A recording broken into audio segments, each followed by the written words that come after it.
Hello everyone, welcome to Jasse classes.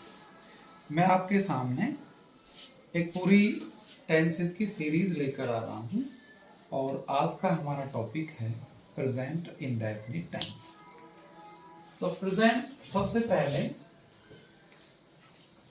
Present indefinite tense. Present indefinite tense सबसे पहले tense की पहचान होती है। बिना पहचान के हम कोई भी टेंस बना भी नहीं सकते। प्रेजेंट इंडेफिनिट टेंस की पहचान है कि इन वाक्यों के अंत में ता है, ती है, ते हैं, ता हूं आदि शब्द आते हैं प्रेजेंट इंडेफिनिट टेंस में। दूसरा टॉपिक होता है कि भी सहायक क्रिया। हर टेंस की अपनी अपनी एक सहायक क्रिया होती है। प्रेजेंट इंडेफिनिट टेंस की सहायक क्रिया है डू और डज। सहायक क्रिया यानी हेल्पिंग वर्ब। हेल्पिंग वर्ब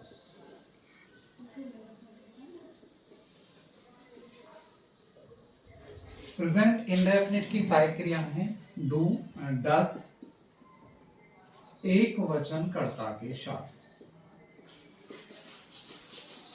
और डू बहुवचन कर्ता के साथ।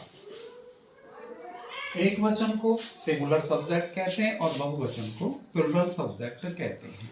ठीक है। क्रिया, हर टेंस की अपनी क्रिया होती है। प्रेजेंट इंडेफिनिट टेंस की में क्रिया की फर्स्ट फॉर्म आती है। क्रिया की फर्स्ट फॉर्म। हर टेंस के अपने अपने नियम होते हैं। प्रेजेंट इंडेफिनिट टेंस का पहला नियम है कि इसके साधारण वाक्यों में कभी भी कोई सहायक क्रिया नहीं आती, यानी डू डज का प्रयोग प्रेजेंट इंडेफिनिट के साधारण में नहीं करते। उसके लिए एक वचन कर्ता के साथ क्रिया की फर्स्ट फॉर्म में एस या ईएस का प्रयोग करते हैं। एग्जाम्पल के लिए जैसे वह स्कूल जाता है, वह स्कूल जाता है। वह एक वचन करता है ही goes to school और उसी में वे स्कूल जाते हैं। वे बहुवचन करता है तो वे के साथ हम एस या एस का प्रयोग नहीं करेंगे। दे गो टू स्कूल।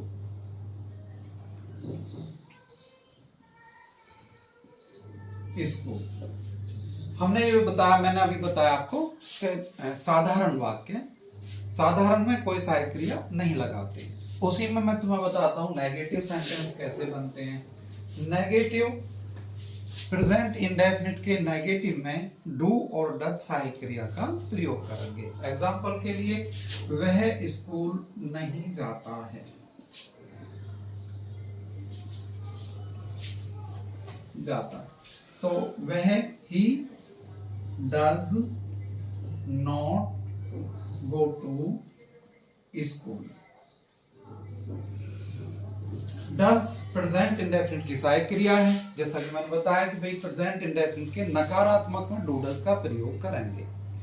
उसी का सीरीज में कभी नहीं वाले वाक्यों में, कभी नहीं वाले वाक्यों में कभी नहीं की अंग्रेजी नॉट के स्थान पर नेवर लगाकर वाक्य को साधारण की तरह बनाते हैं। जैसे वह कभी स्कूल नहीं जाता है। ही कभी नहीं के लिए नेवर। अब हम इसे क्योंकि साधारण की तरह बना रहे हैं तो क्रिया की फर्स्ट फॉर्म में एस या ईएस भी लगाएंगे। Goes to school. ये हो गए नेगेटिव सेंटेंसेस। अब हमारे इंटेरोगेटिव सेंटेंसेस में, इंटेरोगेटिव सेंटेंसेस को दो कैटेगरी में बांटा जाता है, प्रश्नवाचक नंबर 1 और प्रश्नवाचक नंबर 2। प्रश्नवाचक नंबर 1 में क्या शब्द शुरू में आता है, तो क्या की अंग्रेजी कभी भी हम नहीं लगाते, वाट नहीं लगाते, उसके लिए हमेशा सहायक क्रिया का प्रयोग करते हैं। जैसे क्या वह स्कूल जाता है,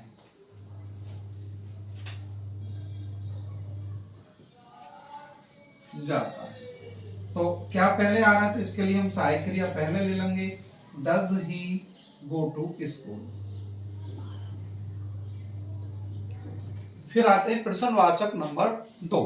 प्रश्नवाचक नंबर 2 में हमेशा प्रश्नवाचक शब्द क्या, क्यों, कब, कैसे, कहां बीच में आते हैं, तो हमेशा उनकी अंग्रेजी हमेशा शुरू में रखते हैं। जैसे तुम कहां रहते हो, तुम कहां रहते हो, तो इसमें कहां प्रश्नवाचक शब्द है। कहां पहले प्रश्नवाचक शब्द की अंग्रेजी हम पहले लेंगे, फिर सहायक क्रिया, फिर कर्ता, फिर क्रिया और फिर कर्म। कर्म इसमें है नहीं। वेयर डू यू लिव, तुम कहां रहते हो। उसी के बाद फिर हम प्रश्नवाचक नंबर 2 को हम दूसरा प्रकार भी बना लेते हैं, कौन और किसने वाले वाक्य। कौन और किसने को प्रश्नवाचक शब्द ने मानकर हमेशा एक वचन कर्ता मानते हैं, हमेशा ही। लेकिन होता वो प्रश्नवाचक ही है, पर हम उसे प्रश्नवाचक की तरह कभी भी नहीं बनाते। हम उसमें कौन और किसने को प्रश्नवाचक शब्द ने मानकर एक वचन कर्ता मानते। उदाहरण के लिए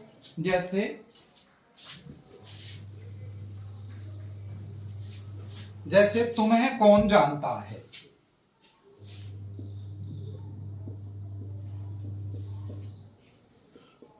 अब इसमें कौन जो है वो प्रश्नवाचक शब्द ने मानकर हमेशा एक वचन कर्ता माने लेते हैं। तो एक वचन कर्ता हु हो गया, वाक्य साधारण की तरह बनेगा तो नोज यू। और यदि हम इसी को बनाएं, तुम्हें कौन नहीं जानता है,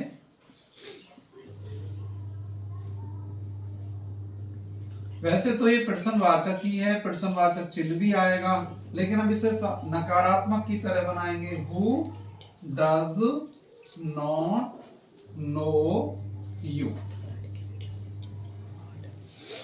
प्रश्नवाचक नंबर 2 के हमने 3 कैटेगरी में बांट दिया प्रश्नवाचक नंबर 2 को।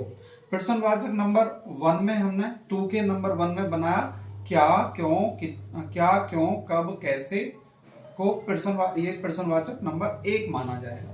नंबर 2 हमने मान लिया कौन और किसने वाले वाक्य।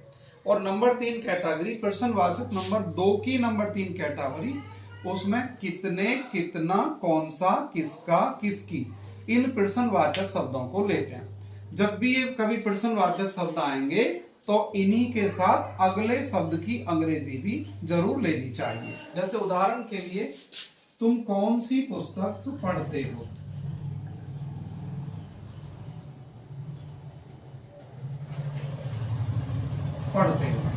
हमने बनाया कि कौन सी और पुस्तक एक साथ लेते हैं, विच बुक। फिर हम हेल्पिंग वर्ब लेंगे डू, सब्जेक्ट लिया यू और क्रिया ले ली हमने रीड, यही है। Which book do you read, हमेशा कौन सी, कितने, कितना के साथ अगला शब्द हमें जरूर लेना, तो ठीक है। और यदि आपको मेरी ये वीडियो पसंद आती है तो इसे प्लीज सब्सक्राइब करें और लाइक भी करें। Thank you.